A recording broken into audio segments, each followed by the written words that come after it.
Bien, bonsoir à toutes et à tous. Bienvenue à l'école Camondo. Bienvenue boulevard Raspail. Bienvenue dans la bibliothèque de l'école Camondo.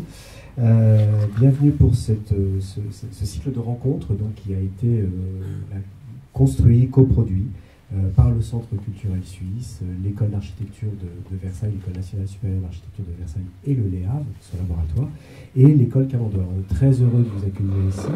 Et puis je remercie tout de suite Claire Hoffman et Annalisa Viatinavon d'avoir pris l'initiative de construire ce cycle. Et peut-être, Claire, de présenter un peu peut-être les raisons pour lesquelles nous sommes là ce soir. Et puis après, je reprendrai juste la parole pour remettre un peu tout ça dans un contexte plus général de nos deux écoles.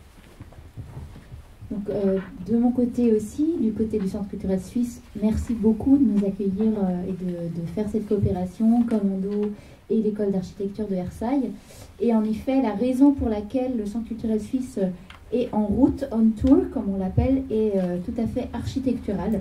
Donc la raison, c'est que nous sommes en ce moment en travaux et donc fermés jusqu'en 2024. Et pendant ce temps-là, nous ne faisons pas rien, mais au contraire, on est en coopération avec nombreux partenaires. Pour la plupart du temps, notre tour nous porte dans différentes villes en France.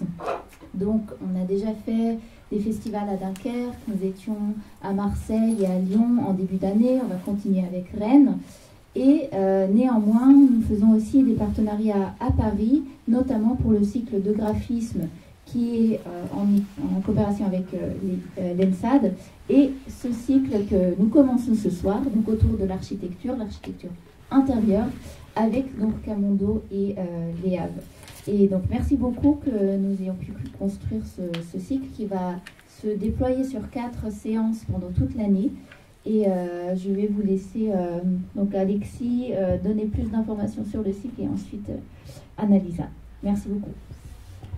Merci Claire, merci infiniment. Alors je vais essayer d'être rapide, mais certainement vous me donnez la parole et un micro, donc je tendance à faire trop long. Juste rappeler que vous êtes là à l'école Camondo, c'est une école d'architecture intérieure design, c'est une école qui appartient aux arts décoratifs, les arts décoratifs, le musée, qui est une institution qui réunit bibliothèque de conservation, musée des arts décoratifs, musée Nissim de Camondo, les ateliers du Carrousel, qui sont des ateliers de loisirs, d'expression artistique, et puis l'école Camondo, qui est un établissement d'enseignement supérieur qui forme à l'architecture intérieur et design au grade de master. Alors on remercie évidemment tout de suite Christian Soumy et Roula Matar d'avoir accepté d'intervenir, mais je laisserai à Annalisa le soin de présenter plus avant cette rencontre, mais peut-être de dézoomer un tout petit peu pour expliquer que en fait on va parler au cours de 4 séances qui sont programmées d'ici la fin 2023, des intérieurs. On va parler architecture, on va parler espace, on va parler intérieur, et tout cela est né d'un programme de recherche que mène depuis plusieurs années Annalisa Viatinavon au sein du LEAV, programme de recherche qui s'inscrit dans un des axes du laboratoire de recherche de Versailles, espace, corps et sensibilité, programme qui traite plus particulièrement des espaces intérieurs, une approche par le prisme des ambiances. Alors il se trouve qu'à Camondo, on a d'abord le privilège de participer à ce programme de recherche, principalement moi par mon attachement et mon rattachement au laboratoire de l'école d'architecture de Versailles, et puis grâce au jeune département de la recherche de l'école Camondo. Il a été fondé il y a 3 ans maintenant, il est tout jeune, mais on s'est attelé à travailler avec Annalisa, avec le LEAV, sur cette question des intérieurs, au sein d'un axe de recherche que nous appelons nouveaux ensembliers, puisque nous nous intéressons effectivement à cette question de la conception des intérieurs. Alors ces intérieurs qui font partie intégrante, qui sont à part entière un domaine de l'architecture, bien sûr, mais qui en France ont eu tendance des domaines qui ont tendance à se séparer, à se distinguer entre le design, l'architecture intérieure. Ça n'est pas le cas partout, mais en tout cas chez nous, il y a des filières. Et c'est effectivement plutôt dans les écoles d'art appliqué, l'ENSAD, l'école Boulle, l'ENSAMA, Camondo, et d'autres, dans lesquels on parle d'intérieur plus particulièrement. Alors c'était un des objectifs poursuivis par Annalisa, de remettre cette question de l'échelle du corps, de l'échelle peut-être plus humaine, en tout cas ramener les choses à l'échelle corporelle, au sein des écoles d'architecture, et qui n'ont peut-être pas complètement pris la mesure des choses, travaillant plutôt à l'échelle de la ville, à la grande échelle, en tout cas dans les ENSA françaises, dans les écoles nationales supérieures d'architecture. Et puis de vous signaler que ça commence à prendre, par exemple, Camando a mené un partenariat, ou construit un partenariat avec l'école d'architecture de Belleville autour de la question des scénographies. Et ce soir, on va peut-être parler un tout petit peu de scénographie. Et donc, il va y avoir effectivement des échos à tout cela lors de ces rencontres. Le programme de recherche a donné lieu à 2 événements majeurs ces dernières années. En 2019, un premier colloque international et pluridisciplinaire autour des intérieurs d'aujourd'hui, méthodes de production et d'analyse pluridisciplinaire qu'on avait coproduit avec le LEAV, l'école Camando, mais aussi l'ENSI, les ateliers et l'ENS Paris-Saclay, l'Archivio del Moderno, l'Académie d'architecture Université de la Suisse italienne, et dont les actes sont en cours de publication. Et puis un deuxième colloque, l'an dernier, c'était en juin dernier, autour de la notion de claustrophilie, les univers de la claustration entre désir et transgression. C'était au mois de juin dernier. On est en train de travailler à la publication d'une partie de ces communications à travers la future et nouvelle revue de l'école de Camando qui s'appelle Intérieur Design. Et finalement, cette idée de la claustrophilie, pardonnez-moi, cet amour de l'enfermement, de la claustration, a engendré un peu le titre de ces rencontres, Habiter en claustrophile, rencontres qui vont nous conduire à traiter d'un certain nombre de questions. Alors ce soir, je laisse la primeur à Annalisa, mais tout de suite vous dire que nous avons une prochaine séance qui est programmée le 23 juin prochain à l'école Camando, mais cette fois-ci à Toulon, puisque l'école a une annexe et un site toulonnais. Donc ça se déroulera à la Maison de la Créativité, dans la ville de Toulon, autour de la question de l'habitat en milieu extrême, et plutôt de l'habitat spatial. On est en train d'y travailler. Puis une séance le 24 octobre prochain, je regarde mes petites notes, autour de la question de l'hôpital, de la santé, du care, du soin, de l'attention aux autres. Enfin, le 28 novembre, au sujet des espaces et de la relation entre les espaces et les arts plastiques, ou comment on dessine finalement cette claustrophilie. Donc c'est une forme de prolongement des travaux de recherche des 2 laboratoires, mais à travers des rencontres qui vont nous faire, qui vont nous permettre, nous donner l'occasion d'écouter des praticiens, des théoriciens, qui vont effectivement être mis en tension au cours de chaque séance entre des architectes, des designers, des plasticiens, et puis des gens plus dans la théorie, comme nous allons le voir ce soir. Annalisa, je vais te laisser peut-être la parole pour présenter nos 2 intervenants et les objectifs de cette première rencontre. Merci Alexis. Donc à mon tour de remercier mes collègues, donc Alexis Markovix qui nous accueille ce soir ici donc à l'école Camando, et Claire Hoffman avec laquelle nous avons construit ce partenariat et donc ce cycle de conférences portant sur les intérieurs. Donc habiter en claustrophile, fabrique, pratique et critique de l'intérieur. Alors pour cette première séance, nous avons choisi d'interroger les espaces des expositions qui se prêtent à être habités en claustrophile, on pourrait dire, étant le plus souvent tournés vers l'intérieur, ce qui est exposé ou ce qui est joué dans le cas des performances, et où se construit une narration visuelle et sensorielle qui exclut le plus souvent, c'est pas toujours le cas, mais souvent l'extérieur.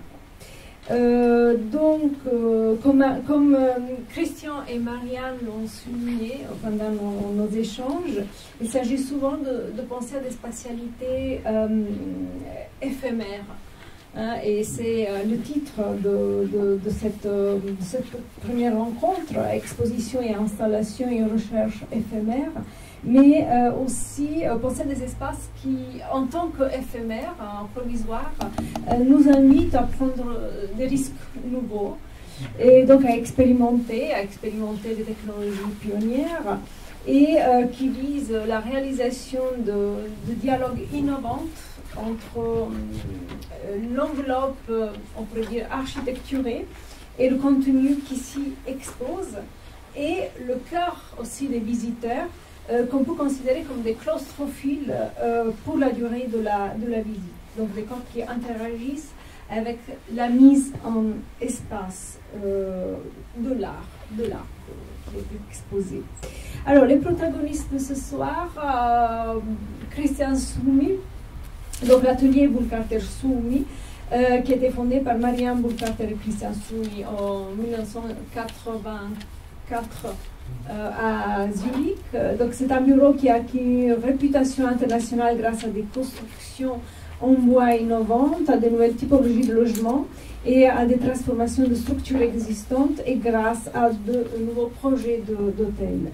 Donc outre l'activité florissante d'architectes, tous deux, donc Marianne malheureusement n'a pas pu être là, mais donc ils ont toujours travaillé ensemble, ils ont enseigné ensemble à l'Académie d'Architectura de Mendrisio, et où nous avons d'ailleurs entamé des recherches ensemble sur des architectes italiens comme Giulio Minoletti et Marco Zanoso. Donc évidemment ils se sont engagés dans plusieurs projets de mise en scène d'exposition et ainsi que de conception d'édifices et donc d'espaces pour abriter des collections. Et nous avons choisi de croiser le regard de ces deux architectes de cet atelier, investi dans la recherche historique et la pratique du projet de tels espaces, avec celui d'une historienne de l'art et de l'architecture, architecte de formation, et qui fait des espaces d'exposition son domaine de recherche principal en ce moment. Rula Matar, maîtresse de conférence à l'ENSA Versailles, membre du laboratoire LEAB, le laboratoire de l'école d'architecture de Versailles, architecte avec un doctorat en histoire de l'art contemporain, un doctorat qui vient d'être publié et qui était consacré à ce regard architectural, on pourrait dire, de Gordon Martha Clark. Ses travaux portent sur les croisements entre les disciplines, donc l'art et l'architecture, au XXe siècle. Elle a publié de nombreux articles sur ce sujet, sur les utopies architecturales dans les années 60 et 70.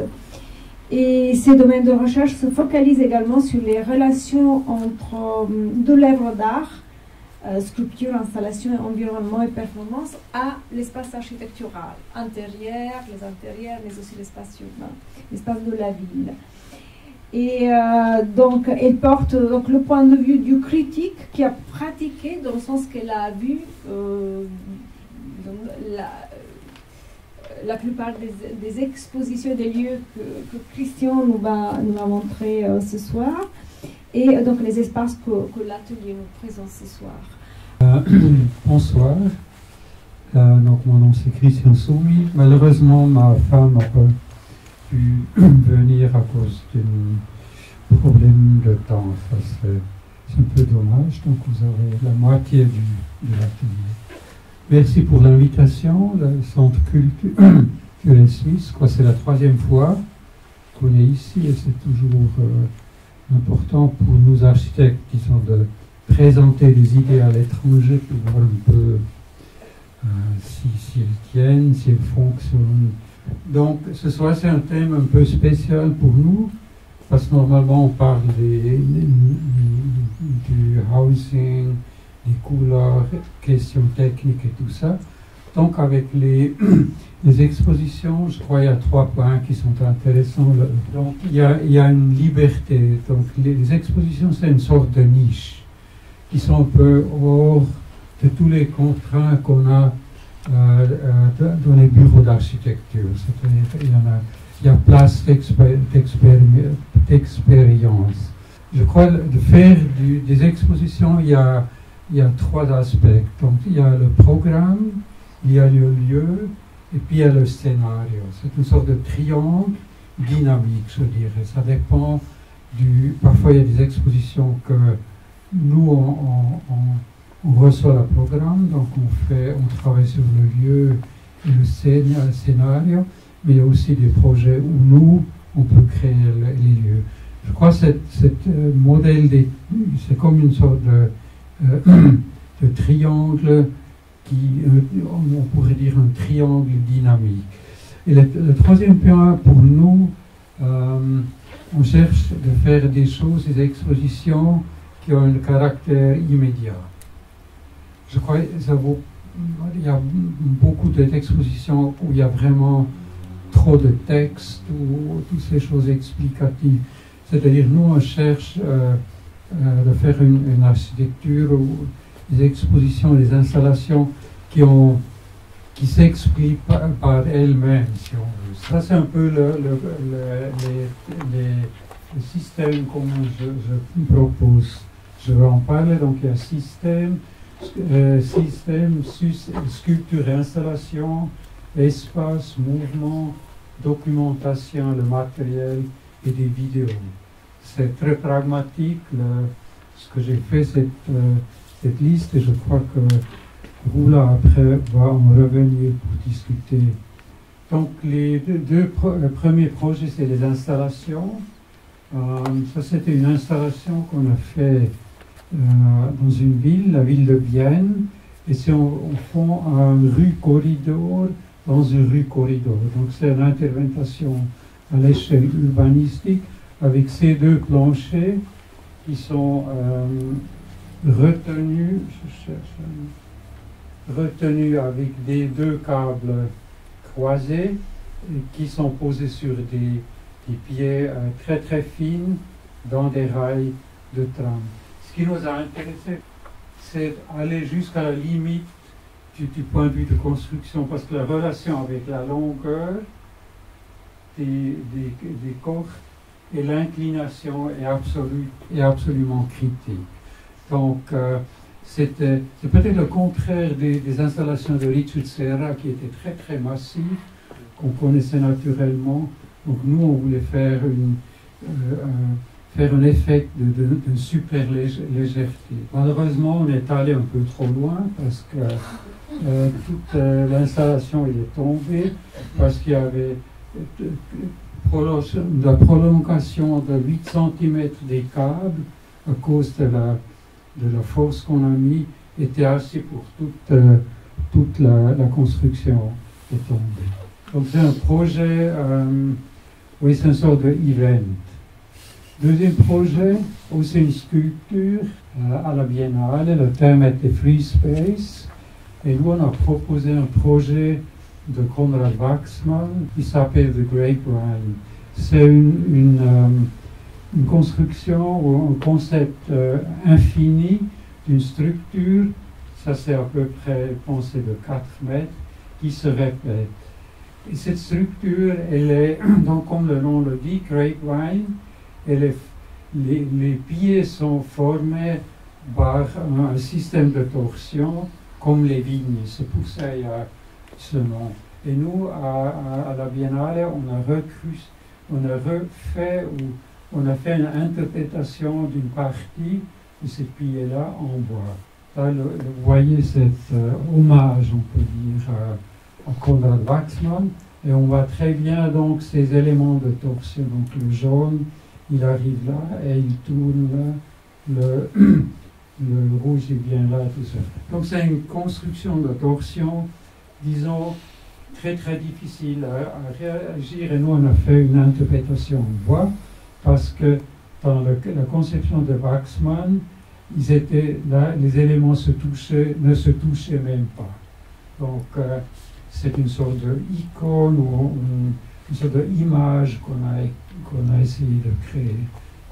Donc le thème du nœud, qui est un thème qui est très important chez Waxman. Et c'était drôle de voir comment cette installation, après, elle était toujours utilisée avec les enfants. Le bois a eu une grande discussion si vraiment on veut utiliser la couleur ou si on le montre comme ça. Pour raison explicative, on a travaillé avec les couleurs, qui étaient d'ailleurs les couleurs de Le Corbusier. Voilà, ça c'est ces deux constructions qui ont tous, dans une certaine manière à faire, avec un certain dynamisme. Là, c'est la rotation, et là, c'est l'attraction.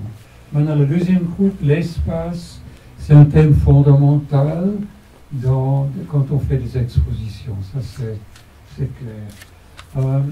Là, de nouveau, à la Biennale, on a fait une intervention avec l'été à Zurich, Rolf Schirro, The Unexpected View, c'était un travail des point cloud.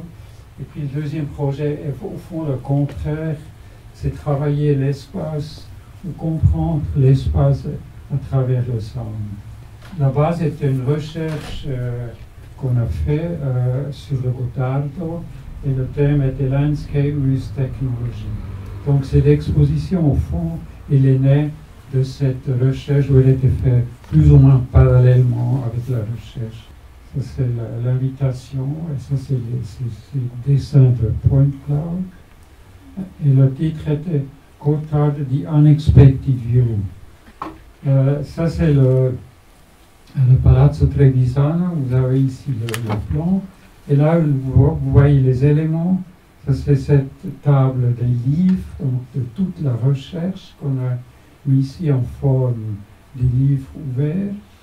Il y avait le modèle del Gottardo. Et à côté, il y avait ces projections du paysage du Gottardo vu à travers le système Point Cloud. Voilà, c'était ces grands pendants qui étaient protégés par presque par 6 ou 8 projecteurs, donc une technologie assez,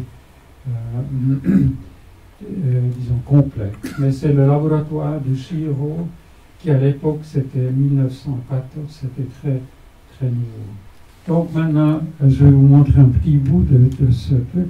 Le Point Cloud, au fond, c'est la construction digitale d'une ville ou d'un paysage, ou ce que vous voulez. Donc, tout c'est un modèle digital, et parce que c'est un modèle digital, vous pouvez le manipuler. C'est-à-dire, vous pouvez enlever des contours, vous pouvez mettre transparent les montagnes et tout ça.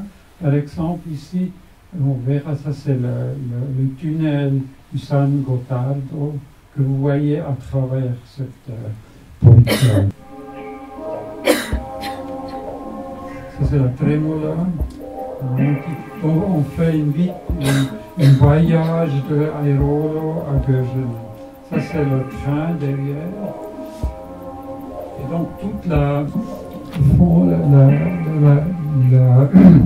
topographie, elle est manipulée. Parce que vous voyez des choses que normalement vous ne voyez pas.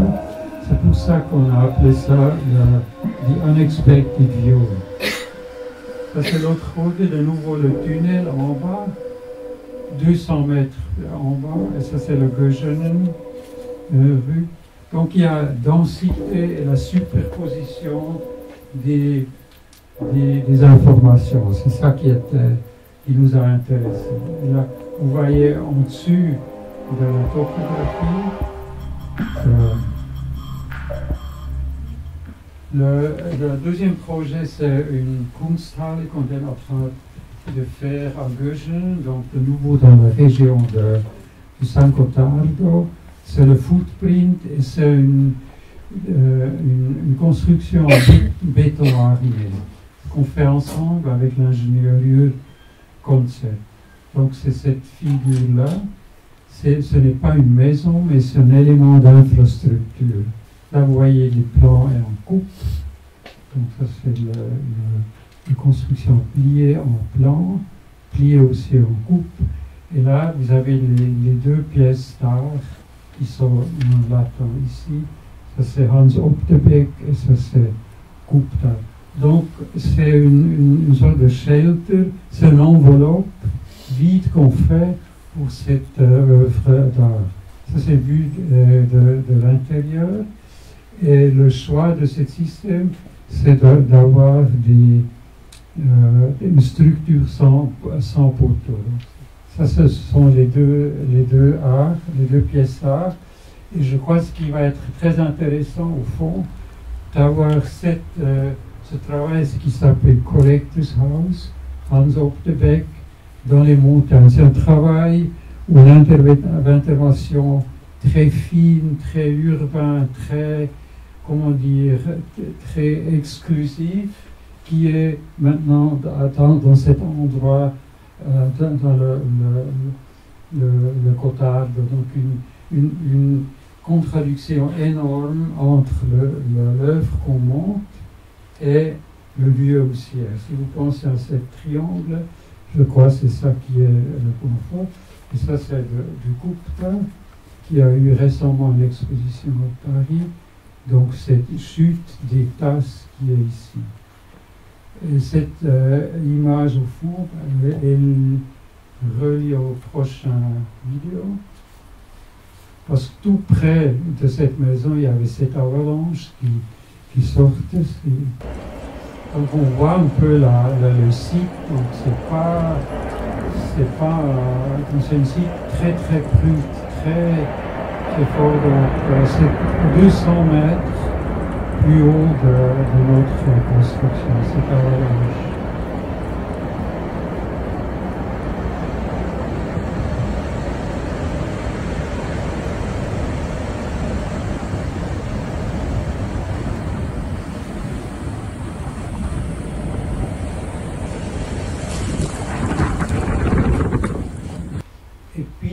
Donc quand on a compris qu'on ne verra plus jamais cet espace très très beau à l'intérieur, on a décidé de faire quelque chose de ça.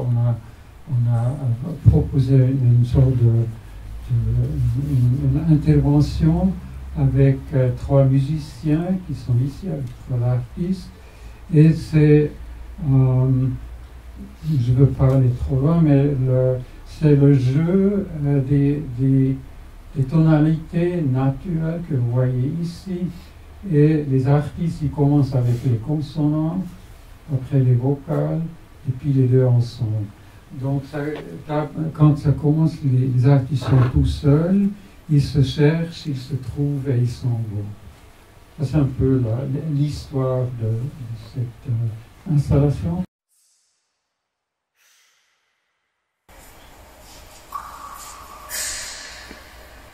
On entend quelque chose? Ouais. Ça, c'est le commencement avec les consonantes. C'est la deuxième partie.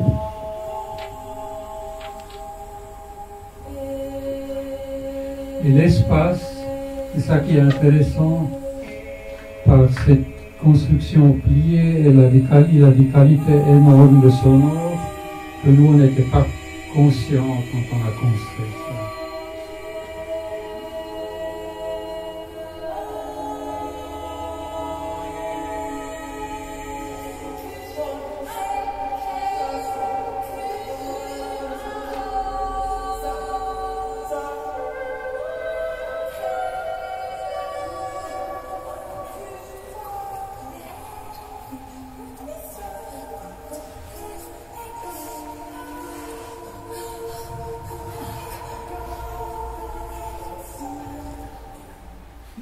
Voilà donc une utilisation d'une construction pas encore finie. Prochain. Troisième groupe, c'est un thème très classique pour disons, des installations ou pour des expositions. Et là, je vous montre 3 projets de notre bureau. Là, vous voyez un peu le thème, c'est l'hôtel Zürichberg. Et puis un bar de l'administration de Zurich. Et puis les nouveaux headquarters de Swiss Tourismus. Ce projet, au fond, où l'aspect générateur de ce projet est le parking, en forme d'une rampe. Donc c'est le parking, au fond, qui gère le projet. Donc une rampe qui continue dans le parking, qui commence dans le parking et puis qui continue vers le haut. Donc, et là, c'est un espace très hybride. Donc vous avez le béton, les briques, le plat. Et la question est un peu, qu'est-ce qu'on montre? Est-ce qu'on montre la construction, les différents types de construction, ou on fait quelque chose d'autre? Nous, on a décidé qu'on montre quelque chose d'autre parce qu'on n'était pas au fond une utilisation de couleurs qui travaillent contre la structure dans un certain sens. Donc c'est l'accent. Donc on crée des liaisons avec des choses du point de vue matérialisation, rien à faire, le rouge et ça, et on était intéressé d'accentuer l'aspect latéral, parce que le milieu, au fond, de ces constructions, c'est toujours le point le plus banal, à la limite. Voilà, c'est aussi cette rampe, c'est clair, c'est une sorte de scénerie, on voit, on est là, on voit, et on est là pour être vu aussi, donc cette scénographie classique. Et là, vous voyez ce bâtiment, donc elle est liée avec le bâtiment existant, avec ce tunnel, et on entre le parking en bas et l'hôtel en haut. Ça, c'est le volume de l'extérieur où on voit la rampe, donc c'est l'élément qui monte la pente dans un certain sens. Ça, c'est un deuxième projet drôle, c'est une maison des années 60 avec une grande vide ici où était prévu de mettre un petit kiosque ou quelque chose. C'était le headquarter de la UBS, donc une grande banque, mais ça n'a été jamais réalisé et ça restait comme ça. Donc c'était cet espace vide qui n'avait pas, au fond, pas de fonction du point de vue social, pas très intéressé. Nous, on a gagné de mettre là-dedans un restaurant pour les gens qui travaillent là. C'est ce que vous voyez là. Donc, c'est l'entrée ici, très très bas, pour faire sembler plus grand l'extérieur et l'intérieur. Et puis là, ces feuilles naturelles. Donc un jeu d'échelle, donc de travailler avec des contradictions. Ça c'est le plan, vous entrez là, vous avez la vue la plus grande à travers le bâtiment et aussi au milieu vous avez cette grande escalier qui est de nouveau comme un hôtel, c'est un peu le centre social. Vous voyez le bâtiment. Donc vous voyez cet escalier qui est monumental, qui est trop grand, qui est presque brutal dans un certain sens, mais c'est voulu. Donc on voulait faire exploser cet espace et on travaille avec les deux couleurs, donc le vert et le rouge. Ils sont des couleurs plutôt difficiles, ils sont toujours en contradiction. Il y a aussi l'homogénéité, parce que le vert du sol, par exemple, c'est le même vert qu'on a utilisé après pour les meubles. Ça, c'est disons, du point de vue espace. Au fond, c'est une chose simple, mais on a été très content avec l'effet, c'est-à-dire de reprendre la couleur du sol pour les meubles. Et ça, c'est la galerie avec l'autre couleur le rouge. Vous voyez ici les bancs et les tables. Donc, c'est une contradiction entre homogénéité et opposition dans un certain sens, avec la même couleur dans le même bâtiment. Troisième projet de ce groupe mouvement, c'est une transformation d'un hall ou d'une salle Böckler de 1910, je crois, que vous voyez ici. Donc c'était ces halls qui étaient très important aussi du point de vue politique, la formation des ouvriers, le point de rencontre. C'était très très populaire. C'est assis sur ce bâtiment Stadthalle. Et puis dans les années 40, donc là il y avait Rosa Luxemburg qui a fréquenté. Dans les années 30, il y avait des fascistes qui étaient là. Et dans les années 40-45, ça n'avait plus de succès. Ils ont mis un parking là-dedans. Donc ils ont mis 2 étages, ici et tout le long. Si on peut aller et retour, l'image. Oui, donc le parking il est là. Un étage, 2e étage. Donc, très brutal. Là, vous voyez les voitures. C'est drôle. Et la situation drôle que la ville de Zurich a mis sous protection ce bâtiment, mais on n'était pas très clair, mais quoi, c'est le parking, c'est le hall, c'est les deux. Finalement, on nous a dit, ah oui, c'est les deux. C'est un Zeitzeuge de ces choses-là. Parce qu'on ne pourrait plus enlever le parking parce qu'il a stabilisé toute la construction. Donc, une sorte de mariage de deux programmes très très différents. Et ça, c'est après notre projet. Donc, on a laissé les dalles, on les a ouvrées ici. Et il y a des éléments qui sont assez intéressants, comme le bâtiment à l'intérieur d'un cours. Il y a un grand tunnel qui vous fait entrer. Ça, c'est maintenant notre transformation avec l'ouverture.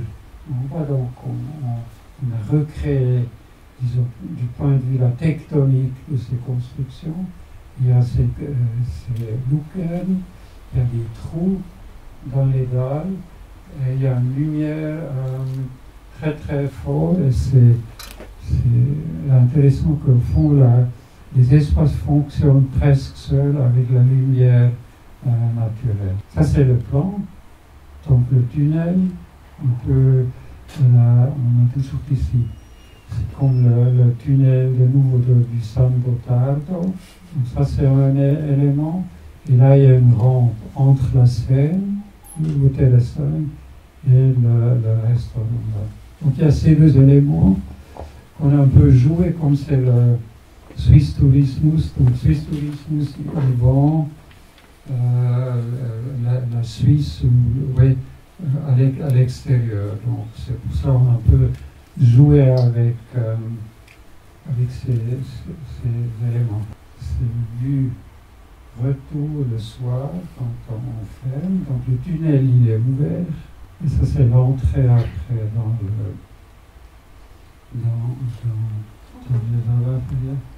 donc, je crois que ce projet, elle parle de l'articulation des éléments d'architecture, de tout un peu. On a agrandi tout un peu. Donc, même si vous avez ces dimensions, vous avez des problèmes d'échelle, vous ne pouvez pas faire un petit machin pour la porte. C'est des choses qui nous intéressent beaucoup. Ça veut dire, si vous cassez un échelle, quelles sont les conséquences architectoniques? Et ça, c'est la rampe entre la scène, là où il y a maintenant le restaurant, et les bureaux. Une rampe assez spéciale, très dynamique, avec un seul poutre. Voilà, donc la rampe, elle est là comme un objet sculptural. C'est une grande sculpture. Maintenant, la quatrième groupe, c'est classique, donc c'est des expositions de documentation, je dirais. On a fait deux, une grande sur Gottfried Semper, avec Euxine Hillebrand, qui était le curateur, et puis l'autre avec Annalisa, sur Giulio Mineretti, qui était plutôt une petite exposition, faite aussi avec l'aide des étudiants. Bon, c'est une grande figure, Semper, Viollet-le-Duc, 19e siècle, dans le 19e siècle. Et là, on a seulement repris un thème de Semper, c'est la polychromie, parce qu'il a dessiné ce bateau, l'avoir. C'est un bateau lavoir, c'est juste ce que je dis, qui était dans la Lima où on faisait la lessive. Et Semper, c'est clair, il a pris la chance de faire un élément très drôle parce que les façades sont faites de la peinture de Pompéi qui était à l'intérieur, Semper l'est mis à l'extérieur. Et tout ça, donc il y a tout un discours là-dessous que je n'ai pas le temps de rentrer. Mais ça, c'est ces peintures à la pompéienne. La reconstruction de tout ça était assez difficile parce que c'était jamais construit dans cette forme-là. Et on a eu un seul dessin Et on a essayé de faire des spécialistes faire une reconstruction. Ça c'est le plan. Et ça c'est le bateau au milieu. Et là-dedans, il y avait la théorie de Sempe. Donc on a le bateau lavatoire, il est devenu un bateau de recherche. C'est un peu cette idée derrière. Là, vous voyez les références, ça c'est la maquette, ça c'est le bateau 1 à 1, et ça c'était le bateau, le plan du bateau original. L'entrée. Et là-dedans, avec Ben Ruxin, il faut dire que dans ce cas-là, il nous a donné assez d'espace de développer des choses. Ça, c'est la vitrine der Stil, où on a mis, ça c'est tous les esquisses, les écritures de Sempe, et en haut, il y a tous les publications dans différents langages de style de Sempe. Sempe inclus, c'est une partie d'un mur de l'État de Zurich, donc on connaît ces théories du socle, du mur, de tectonique et tout ça. Deuxième chose, plutôt un petit travail qu'on a fait avec Annalisa, Giulio Minoletti. Et ce qui est intéressant, c'est au fond une collaboration avec les ateliers. Dans ce cas-là, c'était l'atelier de Marianne et moi, et l'atelier del Moderno. Et moi, j'y crois absolument. Ce sont des chances, des écoles d'en profiter de ces deux lignes. Ça, c'est l'expo du point de vue espace. Une seule idée, donc c'est un espace blanc avec un mur noir. Donc ça, c'était la conception. Et là, on voit tous les éléments. Donc ça, c'est les maquettes qui étaient faites par nos étudiants sur ces petites constructions fines de Peter Zumthor qui les a fait. Et là, il y a de l'analyse à ce socle très souvent, qui sont les plans d'archives. Là, de l'analyse à la synopsis. Et moi, j'aime les synopsis d'analyse. On comprend tout est là, donc il ne faut pas aller. On a tout de suite compris.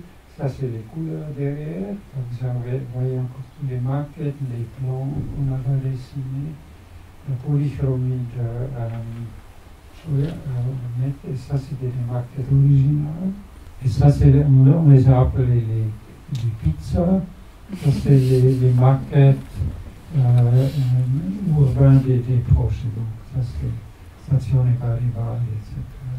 Un autre thème, quand on travaille les expositions, c'est la matérialisation. Ça, c'est clair. Vous avez la chance d'utiliser des matériaux nouveaux qui ne sont pas... Il y a trop de risques d'utiliser dans des constructions normales. Et là, c'est toute une... Je prends seulement un exemple, c'est les tissus. Tissus imprimés, tissus en fibre vert, tissus synthétiques. Donc là, il y a toute une groupe de matériaux qui sont très intéressants et on les a utilisés de différentes manières. C'est une exposition de notre travail à Berlin qui travaille avec ces tissus. Comme des drapeaux, et d'un côté il y a toujours un coupe du bâtiment, d'autre côté il y a une photo du bâtiment, et en bas, dans cette forme, il y a le site urbain dans la ville. Donc, une message très très concentrée, on prend 3 aspects et on essaye de dire quelque chose.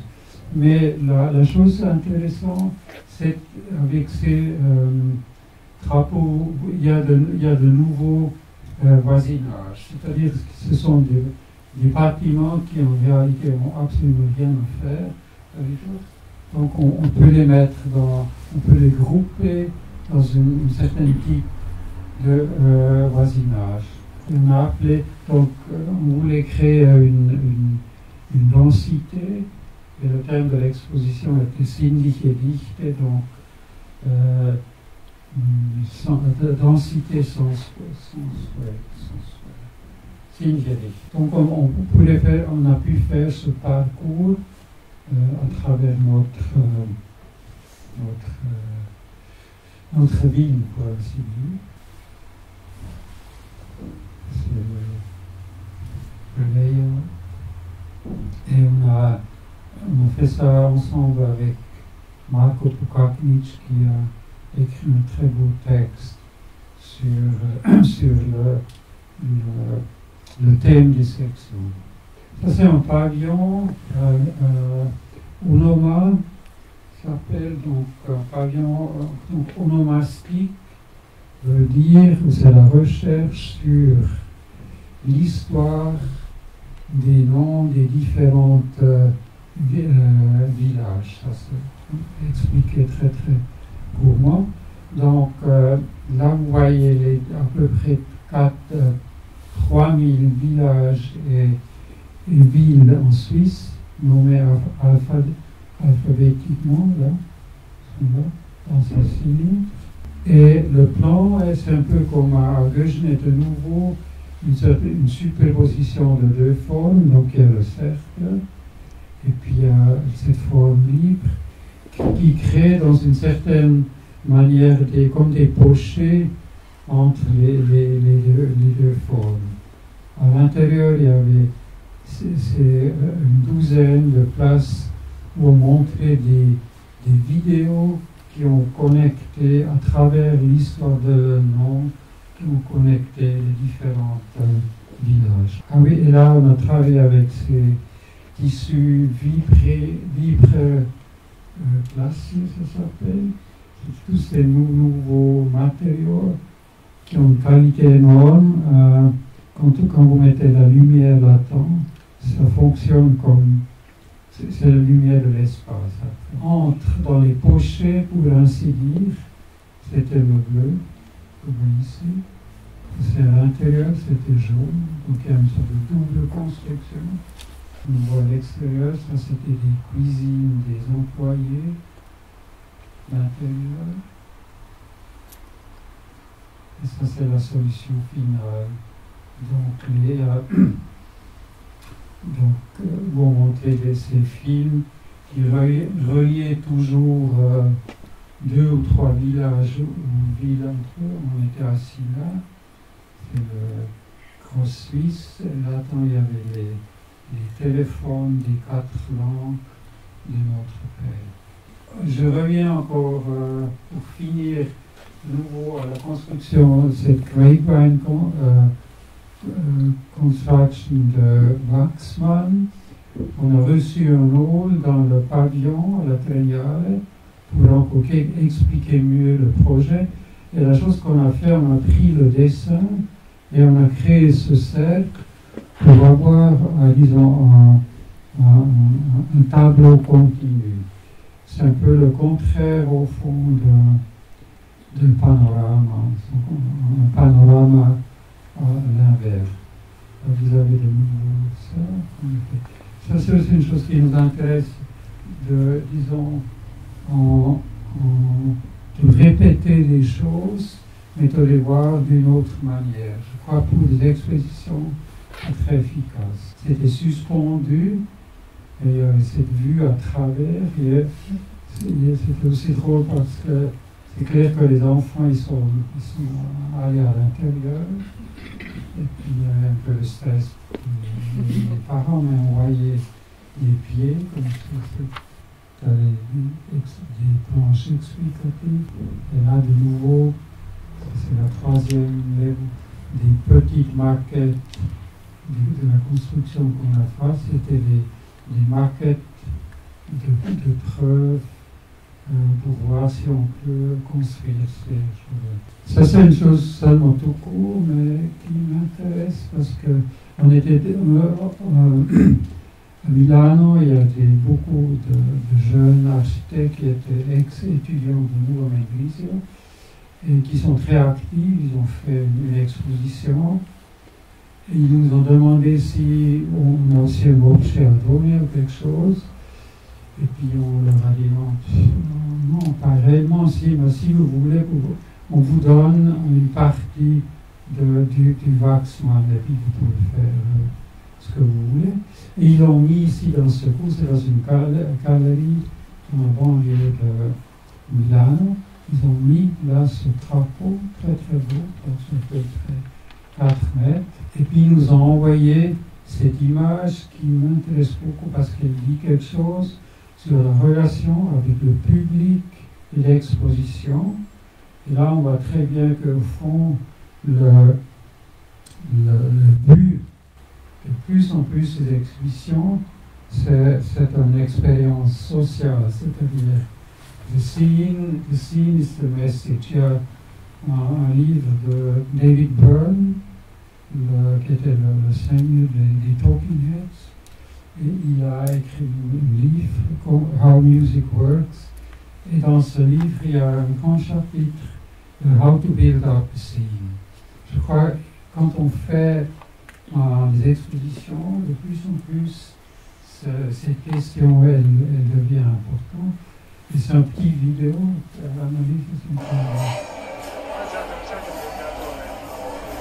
parce que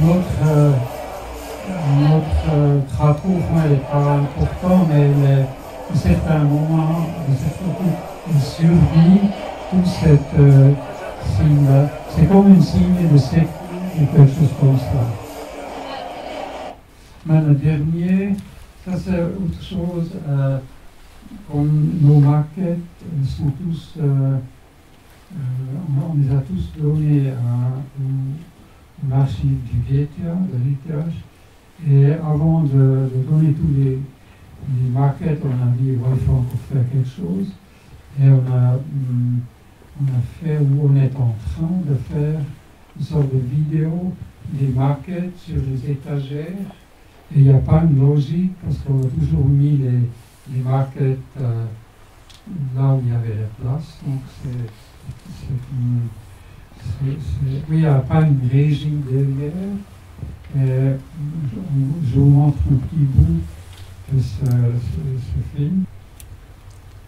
Prochain là, vous voyez comment ça a été fait avec Walking Corner.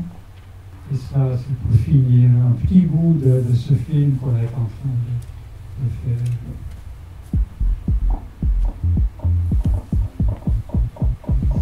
C'est sur 2 étages.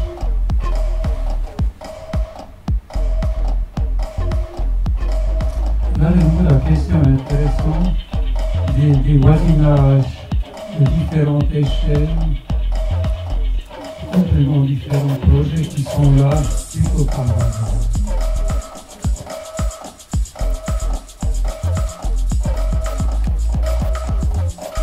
Ce qui est aussi intéressant, c'est le fond, c'est très important. Voilà, c'était un petit bout de ce film et c'était un peu ma contribution. Je crois qu'avec on va discuter, je crois que tu reprends 2 ou 3 des thèmes que je ferai. Voilà, merci beaucoup.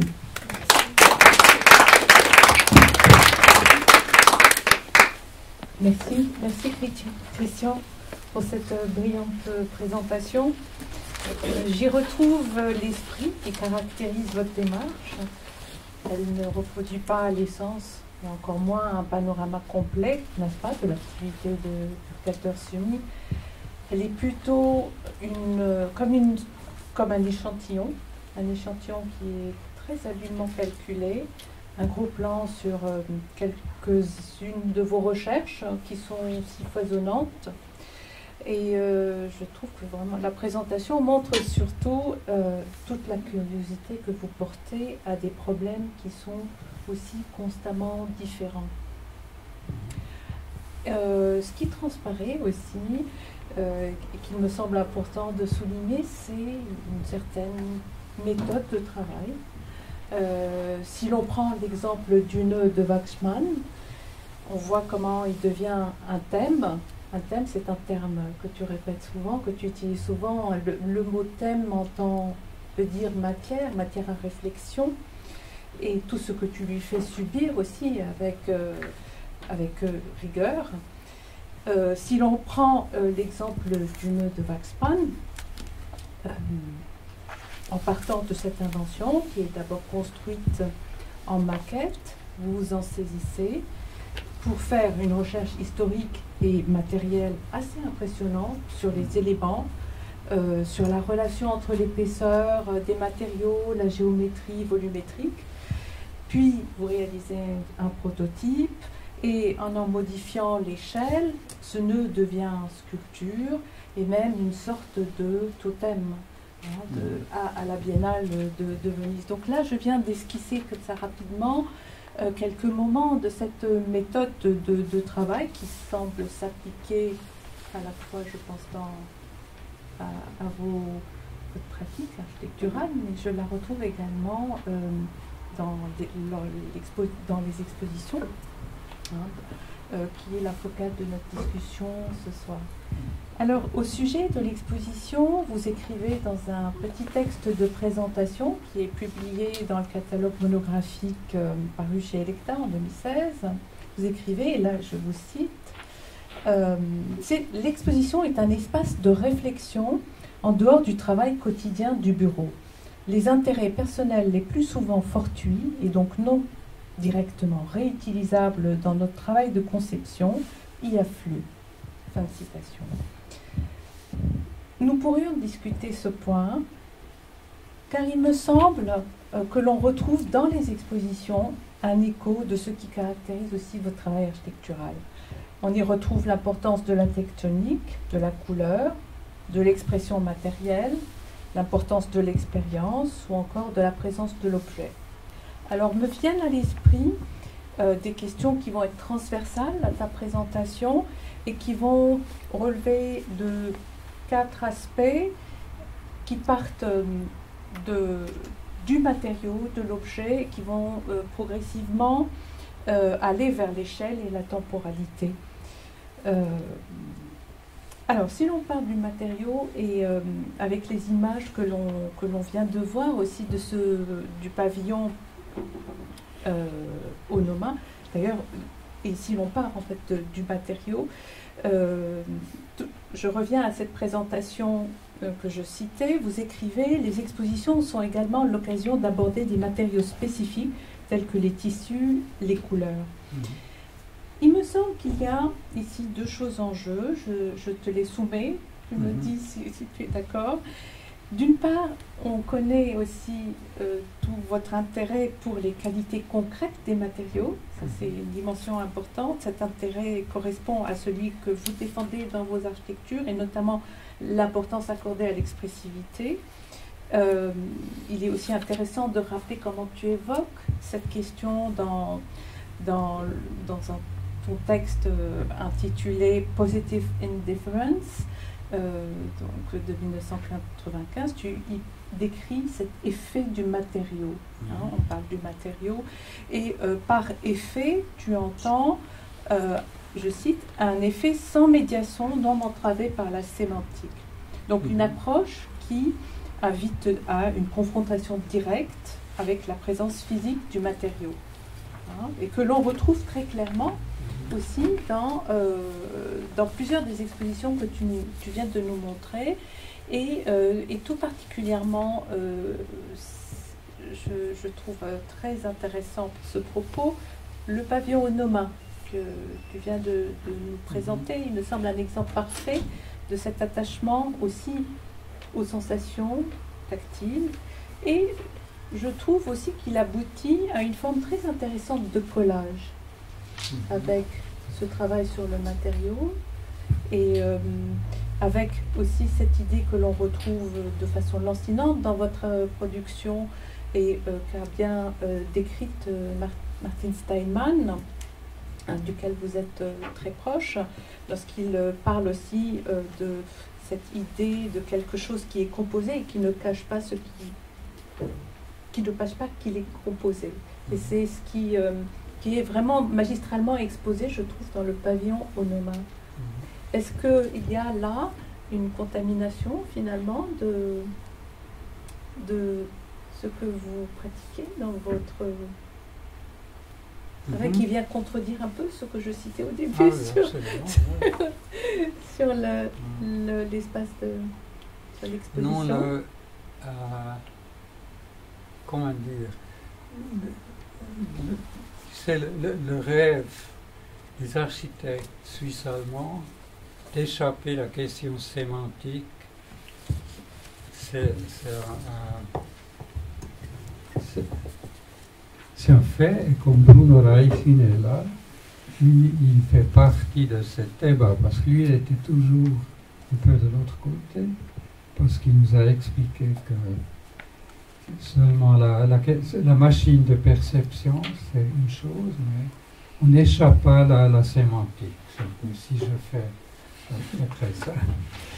Et, mais c'est vrai, disons, cet effet immédiat, je crois, il nous intéresse. Mais il ne faut pas être naïf. Il y a toujours l'autre aspect des relations, des références historiques qui sont dans la tête. Donc, mais tu as raison que Onoma, peut-être ce pavillon, il est vraiment, je crois, c'est un projet assez fort que dans le sens, tu sais, la lumière vient à travers ces tissus, par exemple. C'est aussi une chose connue. Mais je me souviens très bien les deux côtés, donc je dis les pochets bleus et l'intérieur jaune. C'était quand même un effet qu'on n'a pas... on n'était pas clair que ça va se faire comme ça. Mais en même temps, et puis il faut dire aussi une chose qui est importante, comme Maren elle n'est pas là, donc nos backgrounds sont très différents. Et je crois dans beaucoup de ces projets, il y a beaucoup l'influence de Marianne, donc parce qu'elle a travaillé dans les années 60 dans le Super Studio. Donc c'est toujours Marianne qui a ces grandes visions. Il y a toujours une vision formelle, mais il y a toujours une vision sociale. Et là, Marianne, je crois, elle est très... elle influence notre travail beaucoup. Voilà, et pour revenir, l'histoire c'est très juste ce que tu dis, c'est un peu mon côté, mon problème, c'est Konrad Waxman. Par hasard, on a trouvé ce livre sur Der Holzhausbau de 1930, parce qu'à l'époque, on construisait des maisons en bois. Et moi, on ne connaissait pas ce livre, et on a vu ça. Et puis, la chose qui s'est passée, que moi, sans le vouloir, je suis devenu spécialiste des nœuds Waxman, qu'au fond, je déteste. C'est pas du tout mon truc, c'est English high-tech. Mais, entre-temps, je le respecte beaucoup parce que si on fait un pas plus profond, on découvre la génialité de Waxman, qui est incroyable. Et c'est pour ça, c'est pas les nœuds en soi qui me touchent, mais c'est le pensée derrière qui est incroyable.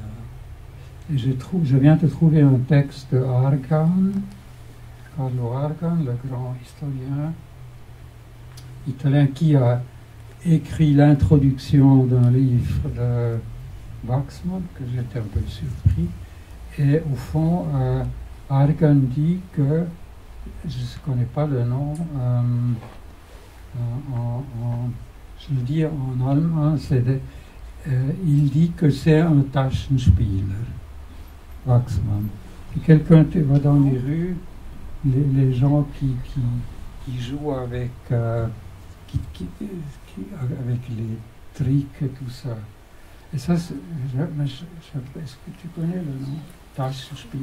Je trouve difficile, c'est un peu un voleur de... Oui, c'est là, Oui, il bouge là les machins, et tu ne sais plus où est le ping-pong et tout ça. Ça, c'est un Taschenspiel. Alors, Argan, il dit ça. Mais il le dit d'une manière très, très charmante, naturellement. Bon, mais seulement pour te dire, les lignes de notre travail sont pas très contrôlées. Il y a beaucoup d'hasard, mais le hasard, disons, nous rend curieux et puis on continue ces choses-là et puis voilà. Donc, c'est pour ça la recherche et les expositions, je ne pourrais pas vivre sans, au fond. C'est au fond la machine qui me pousse, disons, de faire l'architecture. Voilà, je ne sais pas si j'ai répondu. Oui, Marcel Mailly a une très belle expression pour qualifier votre manière de travailler. Il parle de saut de cheval exploratoire. Je trouve une très belle idée. Saut de cheval exploratoire. Oui. Et au sujet de l'exposition et de l'objet, vous écrivez que parfois vous recourez, et là je cite de nouveau ce court texte sur la monstration, vous dites que vous recourez au traitement ready-made des objets. Est-ce qu'on doit comprendre le ready-made comme un objet manufacturé? Est-ce que tu peux nous en dire? Il me semble que c'est une stratégie d'exposition. Et comment très concrètement elle se met en place? Et me vient là à l'idée l'exposition sur Saint-Père. Et je me demande si, est-ce que par ce chemin émerge justement l'idée de construire une maquette de ce bateau lavoir. Et puis on viendra peut-être dans un deuxième temps sur la confrontation des échelles entre la maquette et la réalisation.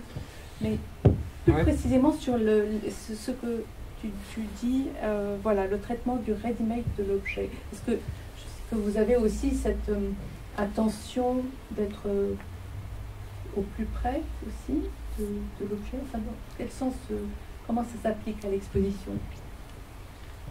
Oui, je crois que l'exposition de Semper, d'une côté, elle est très simple parce qu'on reconstruit ce bateau qui est important, mais et dans ce sens-là, tu sais, le ready-made, c'est une stratégie très efficace. Nous, on dit toujours dans le bureau, il ne faut pas inventer toujours des nouvelles choses. Les choses sont déjà là, il faut les combiner, il faut les détruire, il faut les manipuler.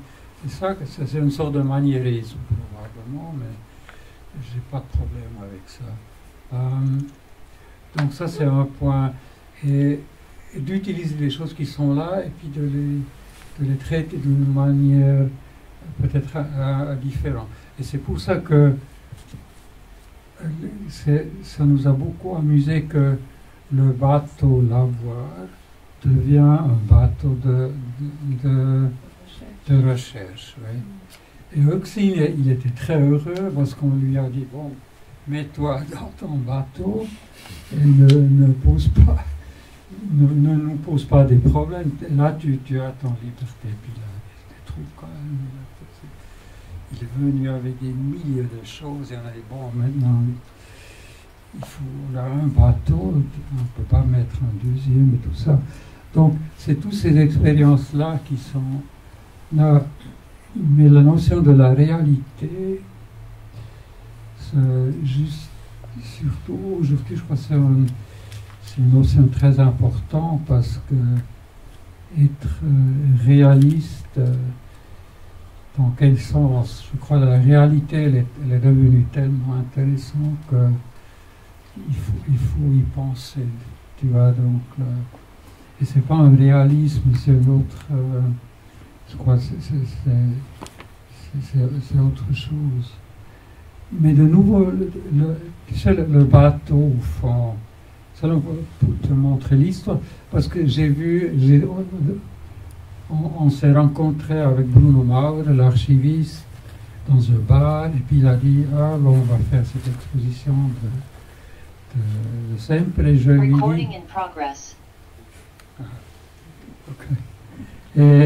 Et puis je lui ai dit, ah, alors on te fait une maquette. Et puis voilà, blablabla. Et puis Marianne, j'ai dit ça à Marianne. Et puis Oxlin, entre-temps, il nous a déjà demandé, ouais, peut-être il faut demander. Et puis Marianne, elle vient, elle dit, voilà, toi avec ton maquette, il faut le refaire un à un. Bon, alors on a dit, ah bon, si tu crois qu'on peut faire ça. Et c'est pour ça qu'il y a toujours ces grands sourds qui nous inspirent. Mais après, le point difficile, c'est qu'on ne se perd pas dans des histoires. Il faut, comme Le Corbusier dit, finalement, il faut architecturer toutes ces choses. On peut faire exploser les arguments, tout ça, mais finalement, il faut les organiser autour d'un centre comme ça. Mais quelle expérience, qu'est-ce qui était intéressant dans cette expérience de confronter la maquette et l'échelle dans le même espace?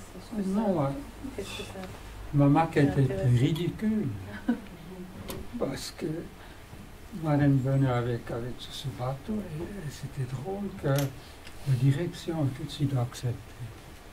J'ai dit à Marianne, ça ne va jamais passer. Le directeur, regarde, on va le faire. Donc c'est ça, ces sauts qui sont intéressants. Et puis de voir ce bateau-là de l'intérieur, c'est un très très beau projet. Malheureusement, elle n'était pas réalisée de cette manière-là, mais oui, c'est rupture et continuité. Mais on est des professionnalistes. C'est un nom en italien qui est un peu mal. Mais là, je crois, on n'échappe pas le discours approfondi professionnel. Là, il y a tout ce qu'on a discuté. On peut rêver, on peut détruire, on peut manipuler, mais finalement, il faut faire de l'architecture. Mais c'est ça. C'est notre idée. Une question sur l'échelle, puisque on sait que l'exposition est une échelle qui n'est pas celle que vous manipulez dans la construction habituellement. Et de ce fait, est-ce que l'échelle de l'exposition vous apprend sur votre processus ou votre réflexion architecturale théorique?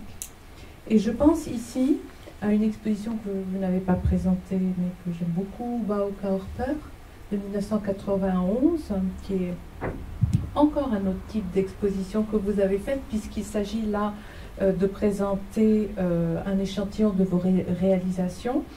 Et vous le faites en questionnant la matérialité et en utilisant deux instruments très importants pour vous, la maquette et la photographie. Donc deux instruments qui testent la manière de voir, et surtout lorsque on analyse la façon dont elles sont exposées. Et dans cette perspective, est-ce que l'on peut dire, est-ce que l'exposition peut devenir, au même titre que la maquette et la photographie, une sorte d'instrument aussi réflexif sur votre travail, votre production architecturale et théorique? Alors, absolument, oui. C'est cette niche qui a des potentialités. Non, c'est une grande chance. Et j'étais surpris quand j'ai préparé le PowerPoint. Combien d'expositions on a déjà fait? C'était toujours un peu à côté comme ça, mais finalement, c'est intéressant. Non, absolument. Mais c'est des expositions un peu, disons, sauvage.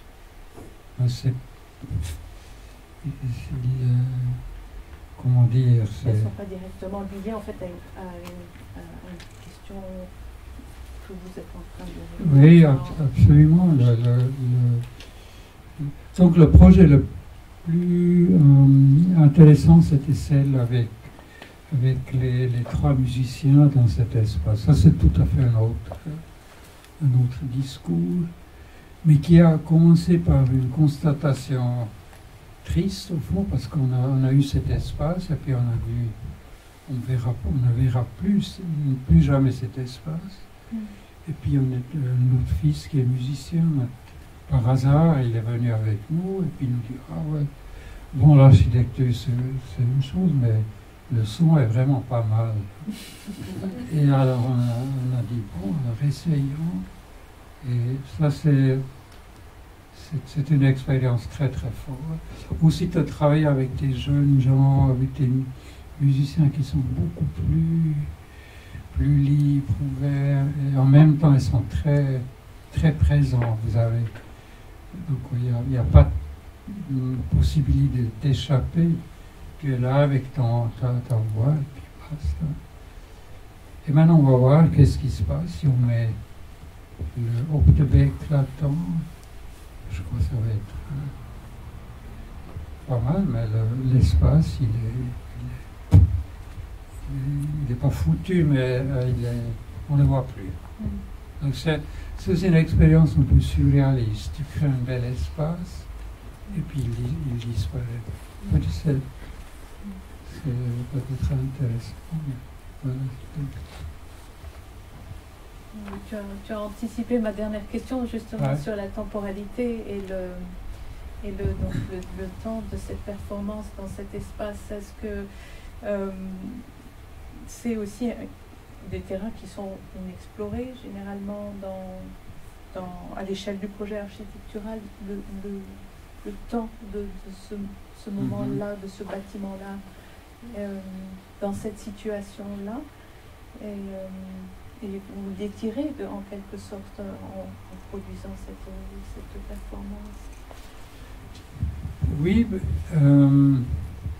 tu sais, il y a deux... Paradoxalement, tout en étant éphémère aussi. Oui, mais il y a 2 événements. Il y a l'avalanche qui est descendue, qui était tellement impressionnante, le bruit et tout.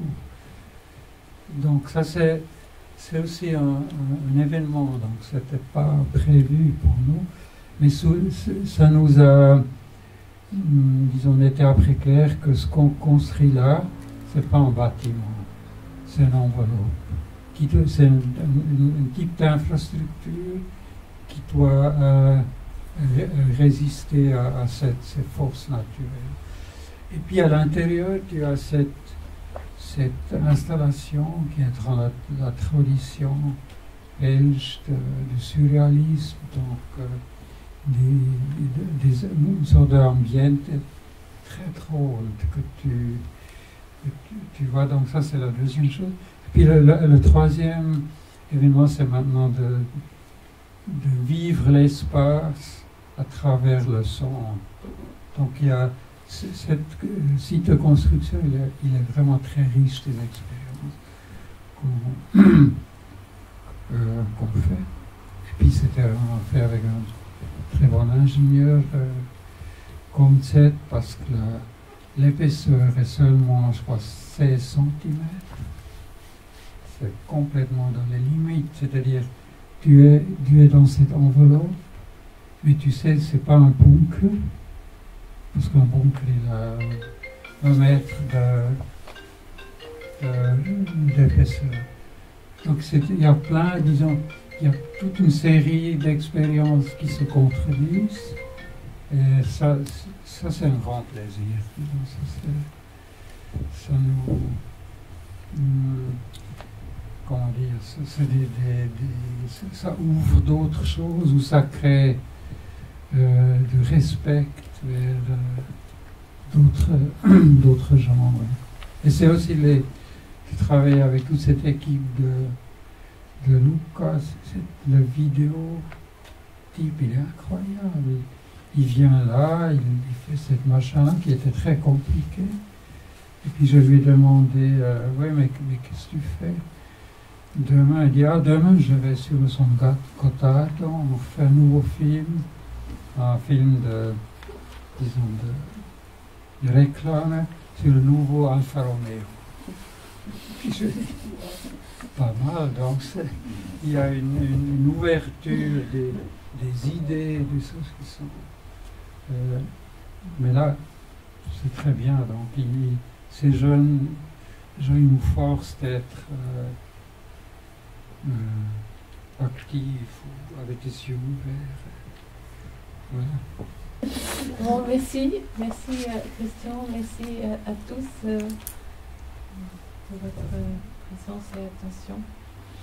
Vous étiez un dernier mot. Merci.